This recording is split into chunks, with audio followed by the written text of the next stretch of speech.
Hello, hello, hello, and welcome back to Fuscus Fury. Let's be honest, it's been a couple of weeks. I want to be honest here, I wasn't too happy with how the previous two videos went. I wanted to make it a bit more focused. Therefore, what I'm going to do is spend some more time. All I was really doing is finishing this maze, which you can see I've gotten through an awful lot of it, but it's really boring to watch. All I was doing was literally just building bit after bit, filling in the space. Honestly, there's only so much I could do with time lapse of that. Instead, what I'm going to try and do is make less videos, have longer stretches between them, focus on the quality of what's coming out. That being said, I think it's time for a bit of an update.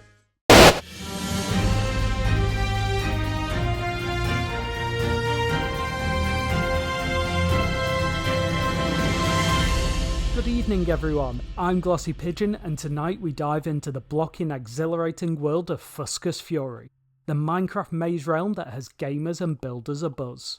First up, monumental news as the Labyrinth Quartet is complete. Yes, all 4 of our mazes have finally been laid down, brick by pixelated brick. The complexity of these mazes is mind-boggling, and the community is already raving about the challenges they present. Turning to the centre of the maze world, where the buzz of construction is as loud as a swarm of bees. Builders are laying plans for astonishing new structures that promise to be not only visually marvellous, but a hub for maze runners seeking glory. Stay tuned as we bring you exclusive updates on these upcoming building works. Now let's take a whimsical detour and talk about our resident zombie pigmen. It appears they've been quite the characters lately, hosting impromptu oink-offs at the crossroads. It's all fun and games until someone forgets not to tap them on the shoulder. Remember folks, they're a peaceful bunch until provoked. And now, for weather, we go over to Glossy Pigeon, our resident weather correspondent. Glossy? Well, Glossy, I don't know what to tell you, but the weather's going to be the exact same as it always is here in Fuscus Fury. Up north, we've got no rain coming in, and then emboldened by those fires that keep on raging. In the south, we've got snowstorms on set, so be careful with that build-up. You don't want to get trapped. And then in the west and the east we have rain incoming, but on the west we want to be especially careful with all those mobs that can hunt us down. That's all I've got for the weather today. Back to you, Glossy Pigeon. Thank you, Glossy. That's all we've got time for today in the world of Fuscus Fury. Thank you for joining us, and may your picks never break.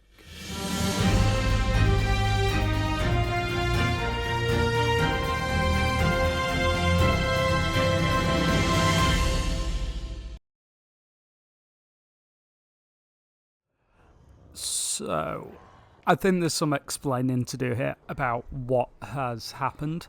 Obviously, there's been a longer gap between videos than I initially intended. I filmed or recorded the intro about 6 weeks ago, and then things kind of became a mess, and then they escalated from there. Initially, I had recorded loads of footage for this Frogger game, and then when I came to actually edit the video, there was no audio. I had not plugged the microphone in for half of the videos, which is great fun. Not sort of the best situation. Then what I was going to do some green screen and do like a director's sort of audio commentary, and then I went ahead and deleted all the footage by mistake. Yeah, so that doesn't work out very well. What then happened was I was under some time constraints because obviously this whole Fuscus Fury was originally built for my friend's birthday, and yes, there's more plans for it from there, but I didn't have time to concentrate on the video. I sort of had to make sure that it was in at least some workable order, and that meant that the video went to the side, and now we're back. So some of the footage in this longer video will be from before everything fell apart, and a lot of it will be new as well. But even though we haven't got a build video for this, I did think it would be a good idea for me to show you it. What you can see is in adventure mode that we have this game, a Frogger, very much inspired by Tango, or at least I think it was Tango. I actually saw it in a Mumbo Jumbo video. I believe it was Tango purely based off this is the kind of thing he'll build. He built it in survival, which in my opinion is a lot more impressive than what I have built in creative because I'm using command blocks for all this. And mine is completely randomized, which is cool. May not always look it, but it is randomized. I think we should give this a quick go, actually. So I'm just sort of waiting for a break in the... Oh, no. Oh. Okay, we're through the first... that didn't go well. Well, fortunately, I got through the first one, so I'm still here. Let's go. Oh, no! Bad timing. Okay, we got through. Right, that... Oh. Did we... Yeah, we made it. We're on the final one of these. Huh. Funnily enough, chicken's over there. Why did the chicken cross the road? To get away from the Ravagers. Let's go. No! Oh, that was terrible timing. Let's just go. Okay, we can make it. Okay. Now, this part I've sort of shown in a short form video, in a short that you can find on the channel or on TikTok, whereas this I haven't actually shown off yet. This was definitely the harder part to build. The reason it's so hard to build was in Minecraft you can swim, but in Frogger you can't. So I had to make it so that if you fall in the water, you immediately die, which was some command trickery. Let's see if we can... Oh, no, fell in the water. Right. You know, to say I built this, I'm not particularly good at it. Oh, what? Oh, come on. I knew that was happening as well. Right, rest here a sec. Okay, we made it here.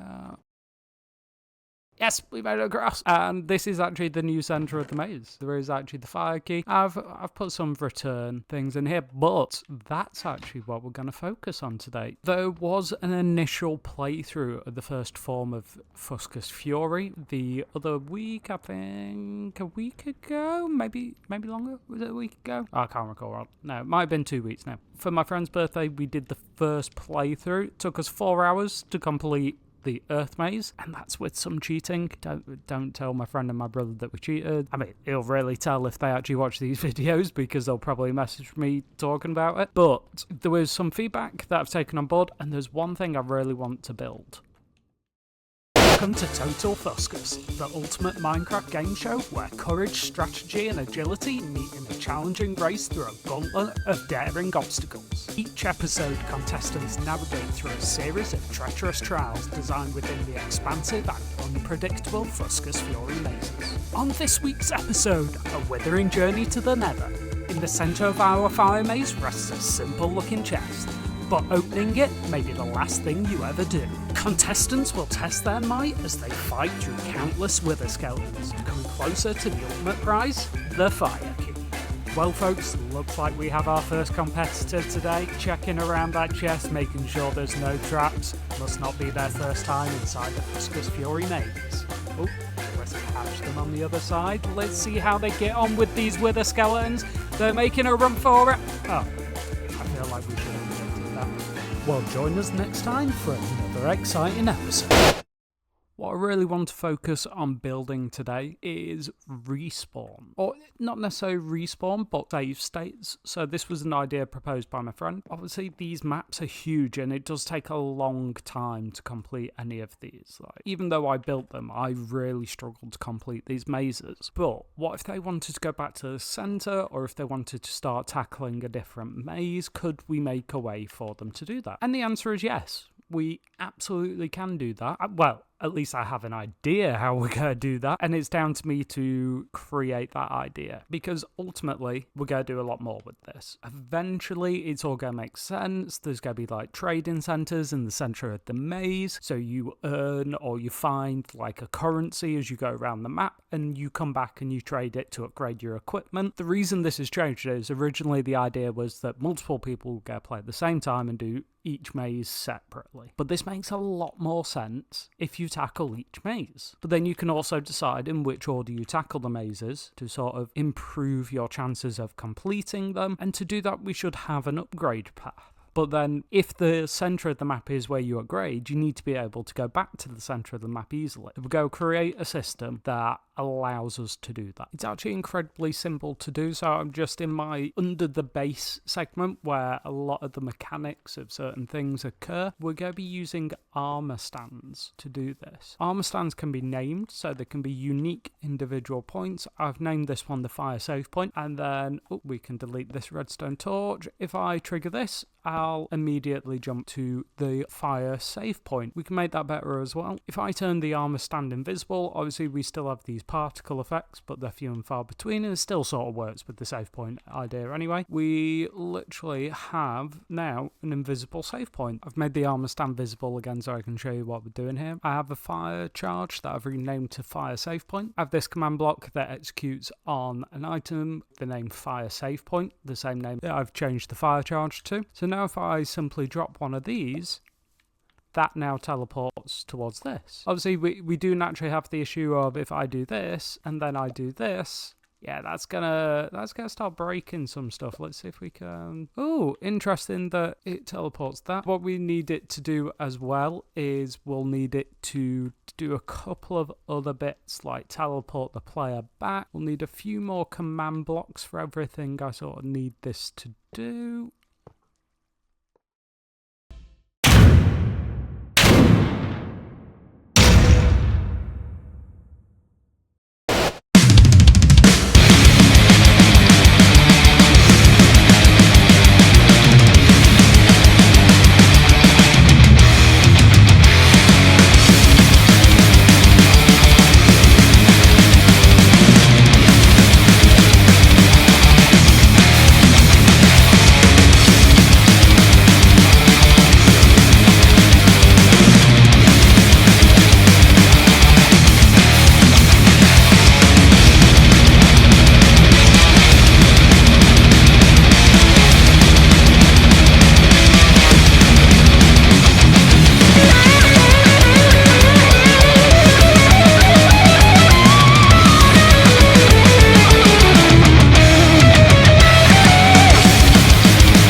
What I've realised when doing this is actually that having the teleport as the first command is actually the wrong thing to do, because every time a player drops the fire save point, I want them to receive another for the second command that we have running here. When this repeater command block triggers, we're going to have another command immediately after trigger. What we're looking to do is to give a player one of these fire save points, that way they always have one in their hand. Problem is, in Bedrock, we don't have the way to give items in the cleanest manner, so instead what we're going to have to do is save it as a structure. To do that, we drop one of these named fire save points into this structure block, which I've named as fire token. I then save it. If I change the chain command block to this, that means that every time that one of these is dropped, this moves towards it, and then it also drops one of the fire charges into my hand with the name 5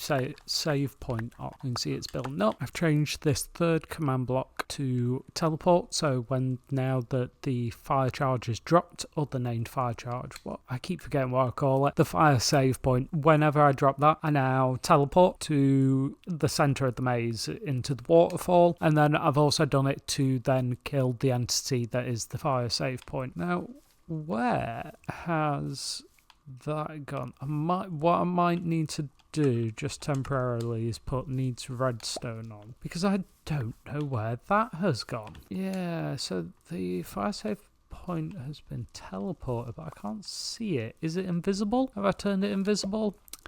So I found the issue here. What I've done is I've named this fire charge fire save point and this armor stand fire save point. So when I want to delete this, when I want to get rid of the fire charge, I'm actually getting rid of the armor stand as well. It's pretty easy to fix by just adding type equals item in there. It'll only look for the item version and the armor stand will stay. I think I want to bit of a delay on the teleport, because what I'm finding is that I'm not picking up the item in time. If I delay it by 20 ticks, I've got 64 in my hand. Let's see what happens. In fact, I will clear the rest. Well, I made an absolute mess of that because obviously I had multiple stacks.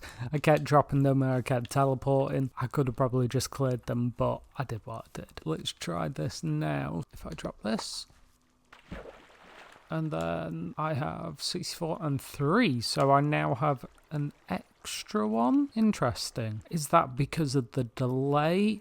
Yes, it must be. So let's try something new there. I've decreased the delay on one of the chain blocks, and I was hoping that was going to resolve it. However, it doesn't seem to be. I do still seem to be getting double the amount. I suppose it doesn't really matter. It doesn't have to be a limited resource. As long as I'm picking up one, that's what matters. Do that and teleport, and then I end up with more, but you know what? I'm really not worried about that. It's not like you can use them for anything else. But that's really cool that it is actually working. So we can take that idea and we can multiply it across. But first, a little break.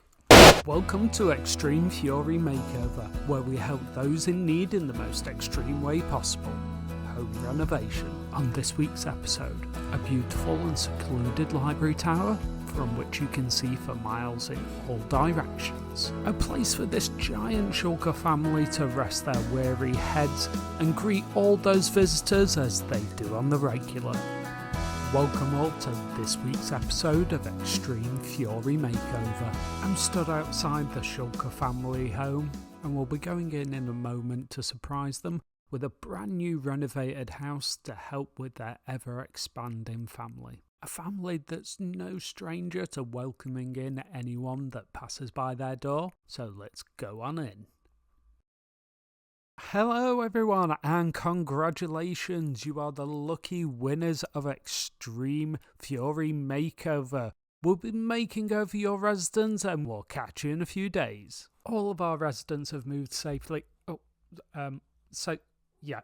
Just forget about that. All of our residents have moved out of the property, so it's time we got started.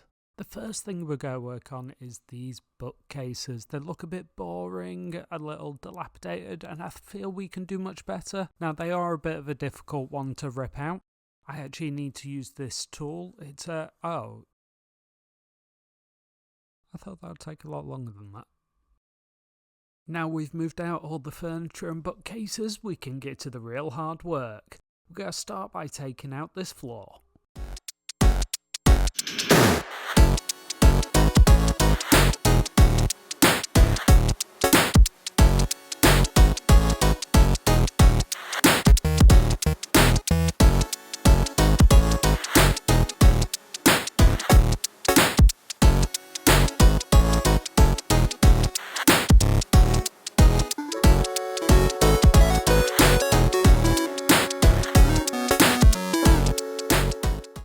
Welcome back everybody! Today we're revealing our renovations to the Shulker family for the first time. A crowd has gathered, including the entire Shulker family, as they clamber over each other to get in. That means there's only one thing left to do. Everybody count down with me. 3, 2, 1. Let's go! Let's see! Come on everyone, follow me! Last one in's a rotten egg guy. Oh, you're all already here. I mean, it seems that you're all loving it. Well, that's all we've got time for, folks. Another set of happy contestants on Extreme Fury Makeover. Make sure to join us again next week as we help another set of Oh, guys! Help! Help! Oh no! Unfortunately, that's all we've got time for this week, folks. We'll catch you next time on another episode of Extreme Fury Makeover.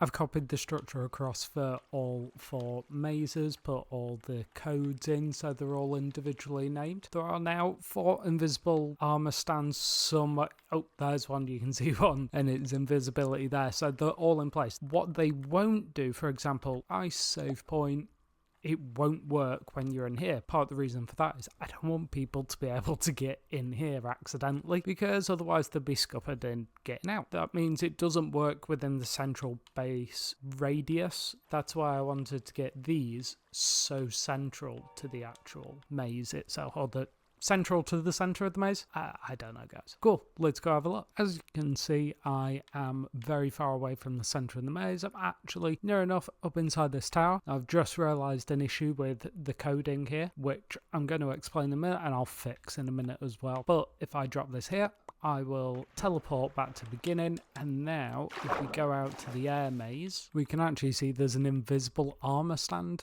there. Not really going to matter to the players, but what we want to prove as well is if I go, in fact, let's drop this here, and then I'm going to run a command. If I run this teleport command, we should run straight back, or jump straight back. We can see if I run this command, I'll actually immediately teleport to the armor stand, so making this our effective save point so that you can go back to the center of the maze. I'm so glad this is working, but we need to build it in so that players can actually jump straight back to them. To do that, I'm just going to reset this save point. Whoop.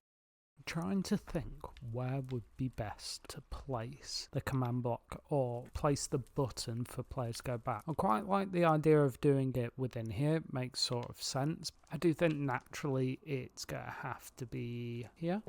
I'm actually going to place it there. We changed the command to this, so that means that any player within the radius of 10 with the air tag will be teleported to the air save point, that armor stand that's currently, well no, it's not currently in the middle of the maze, but we'll put it there in a bit. What I also need to do for this, I need to pop that in as well. That means that it has to be outside of a 30 block radius of this command block, meaning that players once again can't accidentally teleport down below. That should now work. Currently, it won't teleport me anywhere. Oh, yeah, perfect. Doesn't teleport me anywhere. So I have discovered a small issue that with these armor stands, with these armor stands on the air maze, that players can actually drop them off the edge, which does mean that it kills the armor stand. So I might need to think of a way to resolve that. However, it does now mean we do have a functional teleport system or save point. That'll work every time, which means our players can get to the middle of the maze, regroup back at the center, and then head on out. This isn't in the version that we're playing on stream, because that is being kept to the current version. This is the version that my brother and I are working on. This is the one that you'll be seeing more of the updates on. Do need to decorate around this, and then I need to build it for all 4 sides. I've kept it nice and simple, just added a couple of bookcases, a button, and a sign. I really don't feel like I need to clutter this area. If I put in any more players, they're not going to be able to walk past. Instead, literally simple barrel with the keys or the save points inside, the items to drop. Don't really know what I should call them yet. If you got a suggestion, feel free to leave it in the comments. However, I've got these. I am planning to start making some resource packs, and one of the things that I will do is make these into a custom item. These are just a placeholder for now. As we can see, if I take this out into the earth maze, this feels as good a place as any. I drop this, I get another, respawn here. If I press this button, boom, right back to where, hello. Oh yes. Yeah, I am right at the beginning. Cool. But then we can also update the location as well. We're right at the back of the map. I mean, I know technically I'm outside the maze here, but it'll still work here. But what we can see is all the way over there, and I teleport. Yep, straight back. Now if I press the earth button, yeah, it takes me back to the updated location. I'm going to actually return this one. Return it to the absolute center so that players don't accidentally teleport outside the maze. And teleported. However, I think, everyone, that's all we've got time for this week. I want to make sure that I actually get a video out. This is going to be a lot shorter than my other videos, but the idea was to get something out, get something different and interesting for everyone to watch. Please feel free to like and subscribe, and join me next week. And the last thing to remember is, may your picks never break. Thanks and goodbye.